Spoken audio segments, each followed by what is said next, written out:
गुरु प्यारे साथ संगत जी, प्यार से कहना धन निरंकार जी। साथ संगत जी, आशा करती हूँ कि सतगुरु माता जी की कृपा से आप सब बहुत ही अच्छे होंगे। संतो जी, इंसान एक दुकान है और उसकी जुबान एक ताला, और जब ताला खुलता है तभी पता चलता है कि दुकान सोने की है या कोयले की। तो आइए संतो जी, आज की नई साखी सुनते हैं। साथ संगत जी, श्यामलाल एक बहुत ही धनी सेठ था और उसमें सारे गुण मौजूद थे। अगर कुछ नहीं था तो संयम रख पाने का गुण। छोटी छोटी बातों पर श्यामलाल बिगड़ जाता, गुस्से से आग बबूला हो जाता और कड़वा वचन बोल देता, कटु वचन कह देता। श्यामलाल के बोल इतने कड़वे थे कि उसके आसपास तक के लोग उससे बहुत ही परेशान थे। यहाँ तक कि श्यामलाल के परिवार वाले भी उसके बोल से बहुत परेशान थे। कभी कभी तो श्यामलाल के परिवार वाले उसके कड़वे बोल से परेशान होकर उससे बोलना तक छोड़ देते। लेकिन आखिर ये सब कब तक चलेगा? इसीलिए परिवार वाले फिर से श्यामलाल से बातें करने लगते। इसी प्रकार काफी समय बीत गया, लेकिन श्यामलाल की आदत नहीं बदली। उसके स्वभाव में थोड़ा भी फर्क नहीं आया। एक दिन श्यामलाल के कड़वे बोलों से बहुत ही ज्यादा परेशान होकर उसके परिवार वाले एक साधु महाराज के पास गए और साधु महाराज को अपनी समस्या बताई और आगे कहने लगे, साधु महाराज, हम उनके बोलों से इतना परेशान हो गए हैं कि अब तो उनके साथ रहना भी नहीं चाहते। उनके बोल इतने कड़वे हो गए हैं कि ऐसा लगता है कि कोई नोकीली चीज से हम पर बार बार वार कर रहा है।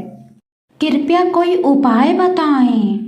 साधु महाराज ने सोचकर कहा, सेठ जी को मेरे पास भेज देना। परिवार वालों ने कहा, ठीक है महाराज। और ये कहकर श्यामलाल के घर वाले घर के लिए वापस लौट गए। जब घर जाकर उन्होंने श्यामलाल को अलग अलग उपायों के साथ साधु महाराज के पास ले जाना चाहा, लेकिन श्यामलाल कहाँ किसी की सुनने वाला था और वो साधु महात्माओं पर विश्वास भी नहीं करता। इसीलिए वो साधु महाराज के पास नहीं आया और उल्टे में अपने परिवार वालों को कड़वे बोल बोलने लगा। कुछ महीने इंतजार करने के बाद भी वो साधु महाराज के पास नहीं गया तो साधु महाराज एक दिन श्यामलाल के घर पहुंच गए और वो अपने साथ एक ग्लास में कोई द्रव्य लेकर गए थे। साधु को देखकर श्यामलाल और भी आग बबूला हो गया और साधु महाराज को कड़वे बोल बोलने लगा। यहाँ तक कि वो साधु महाराज को घर से बाहर ही निकालने वाला था, लेकिन परिवार वालों के कारण वो निकाल नहीं पाया। साधु महाराज श्यामलाल से बोले, सेठ जी, मैं हिमालय पर्वत से आपके लिए ये पदार्थ लाया हूँ, जरा पीकर देखिए। पहले तो श्यामलाल ने आनाकानी की, लेकिन घर वालों के आग्रह पर मान गया और उसने द्रव्य के गिलास लेकर मुंह से लगाया और उसमें मौजूद द्रव्य को पहले जीभ से चाटा। जीभ से चाटने के बाद श्यामलाल ने सरा सा मुंह बनाकर गिलास अपने होठों से दूर कर दिया और साधु महाराज से बोला, ये तो बहुत कड़वा है, क्या है यह? तब साधु महाराज ने कहा, अरे ये आपको कड़वा कैसे लग रही है? क्या आपकी जबान जानती है कि कड़वा का टेस्ट कैसा होता है? अब श्यामलाल ने रहस्यमयी दृष्टि से साधु महाराज की ओर देखते हुए कहा, ये तो हर कोई जानता है कि कड़वा का टेस्ट कैसा होता है। तब साधु महाराज बोले, नहीं, ऐसा नहीं है। अगर हर कोई जानता होता कि इस कड़वे पदार्थ से कहीं अधिक कड़वे शब्द अपने मुंह से नहीं निकालता, अगर कड़वे का टेस्ट सभी को पता होता तो कोई कड़वा वचन नहीं निकालता, कोई किसी को कटु वचन नहीं कहता। साधु महाराज ने आगे कहा, सेठ जी, याद रखें, जो आदमी कटु वचन बोलते हैं, कड़वे बोल बोलते हैं, वो दूसरों को दुख पहुंचाने से पहले अपनी जबान को गंदा करते हैं।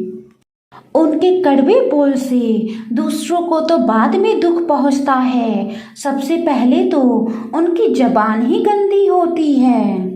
अब श्यामलाल ये समझ गया कि साधु महाराज ने जो कहा उसे लक्षित करके कहा।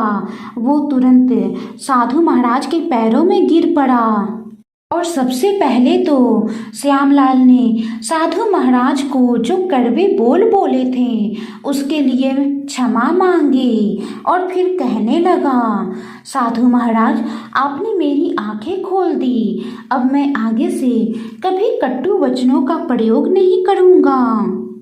श्यामलाल के मुंह से ऐसे वाक्य सुनकर उनके घर वाले बहुत ही खुशी से भर उठे। तभी श्यामलाल ने साधु महाराज से पूछा, लेकिन साधु महाराज, ये पदार्थ जो आप हिमालय से लाए हो, वास्तव में ये क्या है? साधु महाराज मुस्कुरा कर बोले, ये तो नीम के पत्तों का अर्क है। गुरु प्यारी साध संगत जी, कहने का भाव है, कड़वे वचन बोलने से बढ़कर इस संसार में और कड़वा कुछ नहीं है। किसी द्रव्य के कड़वे होने से जीभ का स्वाद कुछ ही देर के लिए कड़वा होता है, लेकिन कड़वे वचन से तो मन और आत्मा को चोट लगती है। शरीर पर लगी बाहरी चोट तो भर जाती है समय के साथ, लेकिन जब मन और आत्मा पर चोट लगती है तो वो समय के साथ भरना बहुत ही मुश्किल हो जाता है। कभी कभी ऐसा होता है कि वो चोट जीवन भर रहता है और कड़वे बोलों के कारण हम बहुत से रिश्ते गंवा बैठते हैं। क्योंकि साध संगत जी, दुनिया की यही सच्चाई है कि आदमी कितना भी सीधा साधा क्यों ना हो, लेकिन उसके कड़वे बोल हुए तो कड़वे बोलों के पास कोई नहीं जाना चाहता है, चाहे वो रिश्ता कैसा भी हो और चाहे आदमी कितना सच्चा हो। इसलिए साध संगत जी, हमेशा मीठे बोल बोलें। साध संगत जी, संत कबीर दास जी ने भी कहा है, ऐसी वाणी बोलिए मन का आपा खोए, औरों को शीतल करे आप हो शीतल होए। साध संगत जी, शशि काबरा जी ने भी कहा है, मीठी बोली चासनी कड़वी नीम करेल, एक से मनवा प्रीत घुले दूजे दिल में मैल।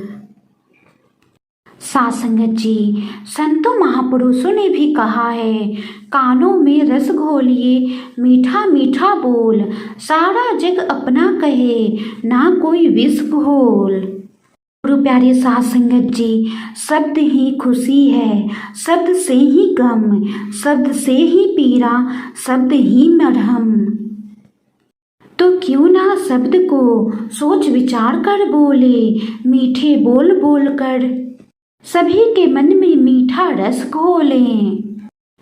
साध संगत जी, आज की साखी कैसी लगी कमेंट बॉक्स में ज़रूर बताइएगा। साखी को लाइक करें, शेयर करें और साध संगत जी, अगर कोई गलती हो गई हो तो बख्श लेना जी। गुरु प्यारी साध संगत जी, प्यार से कहना, धन निरंकार जी।